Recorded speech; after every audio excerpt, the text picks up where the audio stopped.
Hello and welcome to Transformation 101.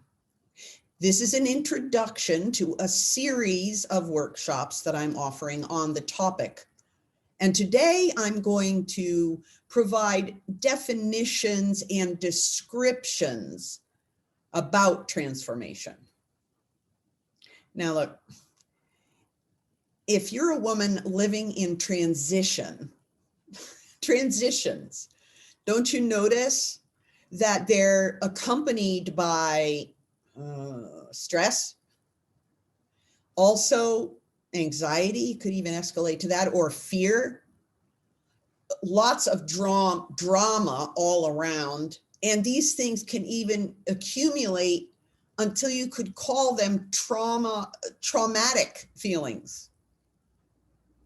Not just at work, not just at home, at church, but across relationships.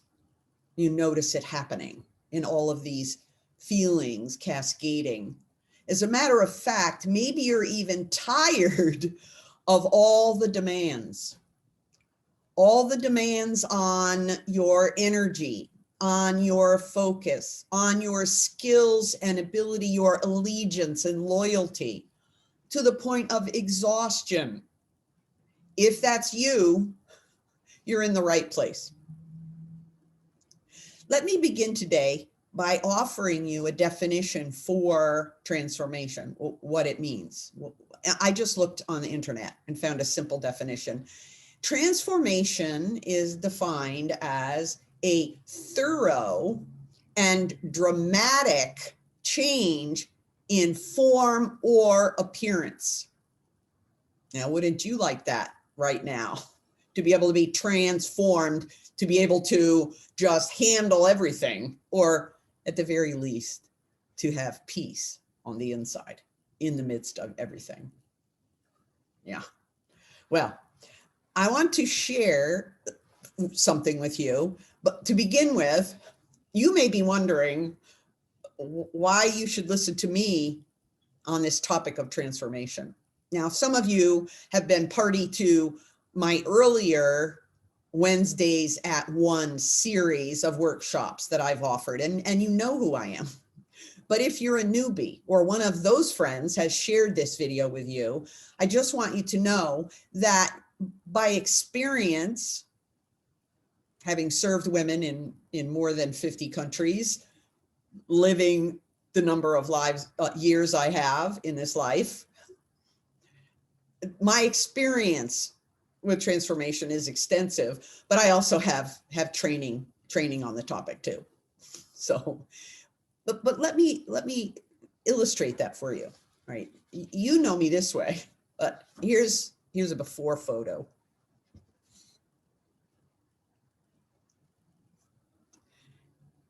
Yeah, this was me when I was living in Europe just a few years ago, not very long. Okay, so maybe that's too much. I'll show you a photo of before that's more recent. This was after returning back to the United States. Here I am, pastor's wife for 30 years. And then things began to change. In 2016, I had known for a number of years that things inside were too unsettled and needed to be straightened out. I needed to be able to settle down in order to experience the peace that Jesus promises, the abundant life. Wasn't happening inside, even though I was doing lots of things on the outside. And so I decided to go to a conference. That was the first thing. I needed to revise my life of being a speaker and author and all of that. But this was a special conference just for women. Was called the Conquer Conference in the fall of 2016, early December. And it was put on by Leslie Vernick. If you know who she is a great woman of faith who understands the kind of unsettledness that was going on inside of me. I used to say, oh, I just feel jumbled up inside. And I went to the conference. And when I was there, Leslie made a statement that has become a quote that guides me. It shifted something inside of me, and I will share it with you. She said, you can live yourself into a new way of thinking faster, all caps, than you can think yourself into a new way of living. Yeah, a little tricky, huh? It was to me at the time too. I wrote it down and pondered it throughout the entire conference. You can, I'll repeat it for you. You can live yourself into a new way of thinking faster than you can think yourself into a new way of living. And I knew, once I sorted it out, I knew for sure that was true, because I had been living my entire life that exact way, trying to think myself into a new way of living. Maybe that's you too. You know, Romans chapter 12 verses 1 and 2 says, be not conformed to the pattern of this world, but be transformed by the renewing of your mind. There's the word transformed, by the renewing of the mind. And I applied that for walking with the Lord for 50 years, but I wasn't getting there. Now, I want to be clear about the about the makeover. First of all, it happened because I met Jill Swanson at the conference. That was the one of two things that I really came away with, that particular quote by Leslie Vernick, and I got to know Jill Swanson. She was the first speaker at that conference. She is an image coach, an image consultant, and I availed myself of her services, let's say. But this outside transformation, where it was more than a haircut, more than a change in clothes. I mean, another piece of it is that before that, I was only wearing lipstick for going to church or a wedding or a funeral or some really fancy party. I didn't wear makeup. And I was 69 years old. 69 years old all that time, no makeup. And that changed. And it wasn't just a simple overnight thing. I had to learn how to put makeup on. I had to practice, and I had to put it on. I did. I put it on every single day as if it was for a fancy event so that I could learn how to do it quickly and smoothly. And my clothes, I felt uncomfortable in my clothes, that when I went out anywhere, it was, well, I don't know. Who am I? Where am I going? A little bit like a Saint Bernard puppy that has big paws, you know, and they wobble and fall down. As a matter of fact, I had lived so long dressing the way I did that I felt really comfortable the way I was received. I knew the people I was with would accept me if I were dressed that way.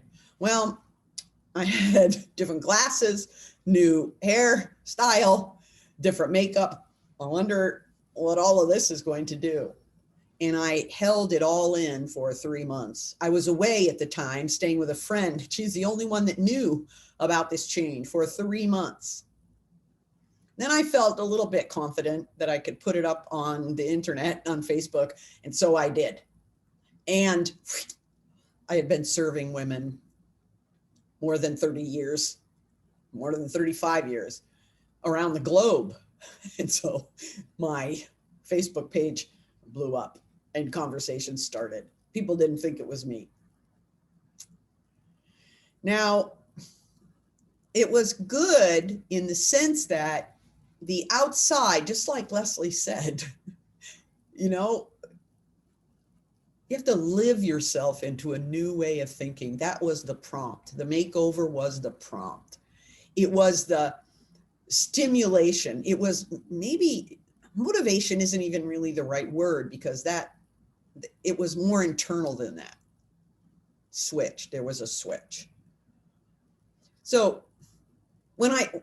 it prompted this whole transformation. But if, as I was for all those years before turning 69, if you're thinking transformation is a really big deal and you're not sure you want to take it on, that's okay, because I felt the same way. It is sort of big. Transform, dramatic, thorough change in form or appearance. And it took me, don't feel bad, it took me 69 years to get there. It took me 3 months to reveal it. And it's been 4+ years since then.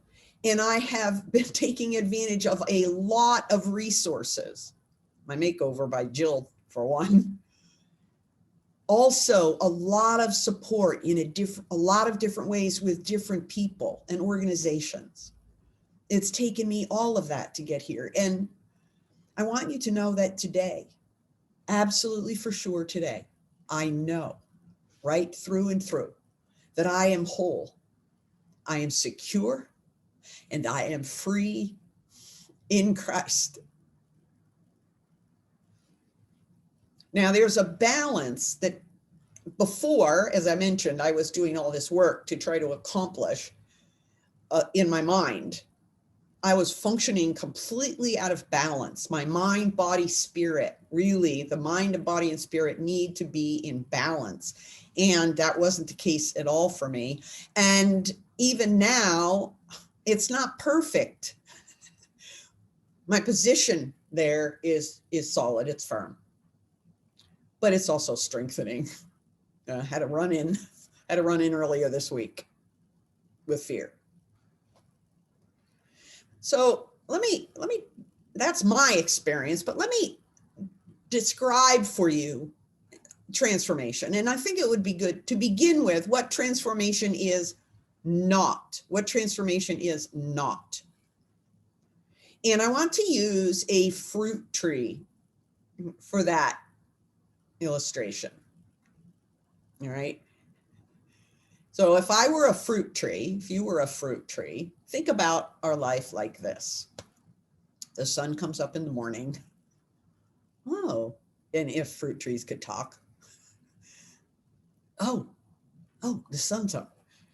Come on, roots. Keep going deeper in the soil. There's nutrients down there and I really need them. I want them to come up here so we can have fruit. Gotta have fruit. Let's go. Oh, wait a minute.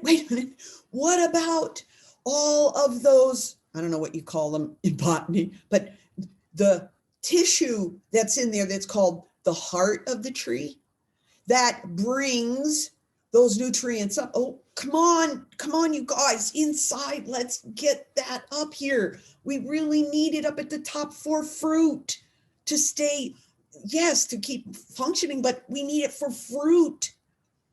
Glad that good old bark is there. Make sure you're nice and sturdy, bark. Grab whatever nutrients you need there, because you have to be sturdy in case some bad weather comes. Come on, branches. You need to be bigger. You need to be stronger, branches. Come on, let's go. Because out at the end, oh yeah, those little limber branches. That's where we need to put out flowers. At least that's what I've been told. In order to have fruit, you got to have flowers first. You got to have all this other stuff in place before you can have fruit. So come on, let's get the flowers going. No, I'm not quite sure how to do flowers, but you guys should know. Come on, branches, let's go. Yeah. And then I've also been told that once the flowers are there, the petals have to fall off. I know that's ugly. It feels frustrating and like you're working hard for no good reason, but they fall off because then, come on, let's go. The little thing in there starts to grow the fruit. Then roots and the heart of the tree and branches. We have to keep going because we have to bring all those nutrients in to make that fruit. Now, you can make it whatever fruit you want. If you like peaches, you could choose those. Now, I have a friend who had a peach tree, and it took several years before she got a good crop. There was a year or two of nothing, a year or two of these little bitty fruits that weren't really fleshy and juicy at all, and then finally some good fruit. So that process takes time. It takes time. Of all that, let's go. Come on, let's go. Isn't that a good illustration of what we think of when we think of the concept of transformation? That's what I thought, that exact thing. I lived that way with my brain, trying to direct the various parts of my body to, let's have peace, let's have fruit, and I did produce fruit. And those pieces that were built on a heart for God, I'm sure that he received them. I'm sure he received all of them as offerings, but the acceptable ones were especially juicy, let's say. Well, that is not the way to have health and fruit. I just want you to know. Let's cancel that. That is not transformation. This is what transformation looks like. Let's use the same tree. All right. The sun comes up in the morning. If the tree could talk, she would say, the sun is up. The sun is here. I'm going to bask in this. Oh, feel the warmth. Yeah, it's cold outside today, but that's okay because I have this bark that's protecting my heart, the sensitive parts of me. Yeah, warms up the bark. Thanks. Oh, and thank you too for the rain that we got during the night. That was really good. It softened the soil down there. Oh yeah, wiggling my toes, those little roots down there. Oh yeah, the warmth is stimulating my roots too. Go ahead, roots. You get all the nutrients you can. Such a good day. Oh, I can feel those nutrients coming up and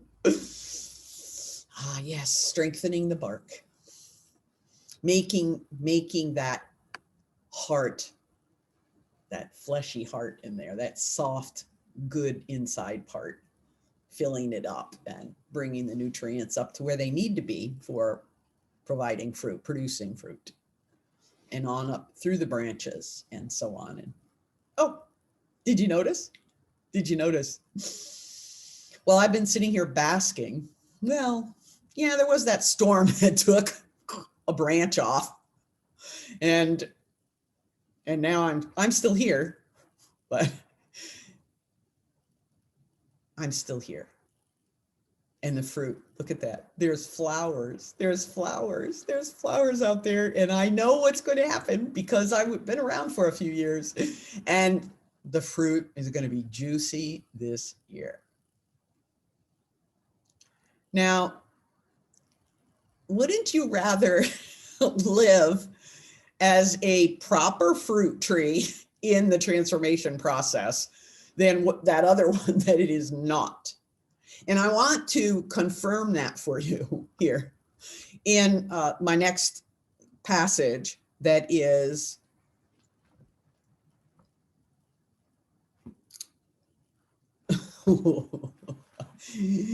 Ephesians 4. It's actually, I didn't read this one up there, but it's Ephesians 4, verses 22 to 24. You were taught with regard to your former way of life to put off your old self, which is being corrupted by its deceitful desires, to be made new in the attitude of your minds, and to put on the new self, created to be like God in true righteousness and holiness. That is the process.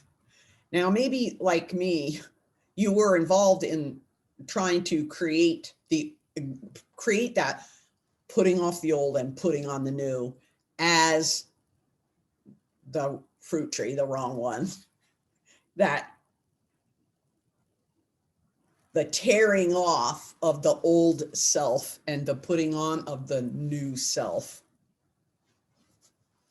was really difficult. Maybe you weren't even sure how that would happen. But actually, in the transformation process, it begins with the seed, the little seed, just like a proper fruit tree. A seed that contains every single thing that tree needs. It goes in the soil. And it doesn't really matter how it goes into the soil. It's oriented. It has in there the orientation to put the roots down first, to start grabbing the nutrients right away. And then the next part is the cells that are supposed to develop into the shoot, the upward, the vertical part of the tree, start coming out because the nutrients are feeding it. And as soon as it gets into the sun, it puts out leaves. Leaves appear to do that whole chlorophyll and change so that it can grow and develop the way it's meant to. And the environment surrounding it. Now, yes, you can go in and look at that about it needs to be in good soil. This is the environment that God has set this seed in. And he brings the rain and he brings the sun. And the seed continues to grow. And the cells that are appropriate for that, the heart of the tree and the protective bark of the tree, those cells are all there. They grow and develop, not because the tree is trying to force it to happen, but because the tree is remaining in the environment and watching it develop. Let me read a little bit about that for you. This comes from the book of John. It's John 15, the vine and the branches section. I'm going to read verses 1 through 4. I am the true vine, and my Father is the gardener. He cuts off every branch in me that bears no fruit, while every branch that does bear fruit, he prunes, so that it will be even more fruitful. You are already clean because of the word I have spoken to you. Remain in me, and I will remain in you. No branch can bear fruit by itself. It must remain in the vine. Neither can you bear fruit unless you remain in me. I can't stop. I am the vine, you are the branches. If a man remains in me and I in him, he will bear much fruit. Apart from me, you can do nothing. This is the appropriate way to live in health and to bear fruit, to be in Christ, to have that balance of mind, body, and spirit as we rest, as we remain in, as Jesus describes it, the vine. And the Father is the gardener, and if a branch has to come off, then he takes it out. We just need to abide, to abide. Now, I don't know about you, but I'm convinced that this time of transitions, massive transitions, from stress and confusion and so on, all the way up to drama and trauma in really pretty much every aspect of our lives, it's important, it's vital that we understand this process. As a matter of fact, some words come to mind that they're actually from the Old Testament, if you can imagine that. And I'm going to read to you from the book of Esther. When Esther's words were reported to Mordecai, now Mordecai was her relative that wanted her to go in and speak to the king, her husband, but she sent a message back saying, I can't do that. I'll risk my life. I'll risk my life. And Mordecai says this, do not think that because you are in the king's house, you alone of all the Jews will escape. For if you remain silent at this time, relief and deliverance for the Jews will arise from another place. But you and your father's family will perish. And who knows but that you have come to royal position for such a time as this. Those of us that are in Christ are indeed in a royal position. And who's to say that it isn't for such a time as this time in history? It's where God placed us. It's the call he's wooing us with. I want to share a little bit about that from my story, another piece of my story.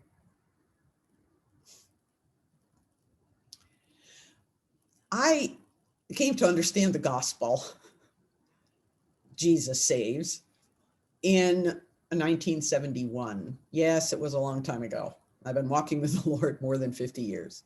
Now, on that day, I moved from death to life. Jesus saved me from death to life. But the gospel says Jesus saves. It's a present tense verb. He saves. He has been rescuing me over and over again ever since then. It's the most exciting and thrilling thing I can think of. And that is another piece of this transformation that I want you to understand. It's not something that we have to do alone.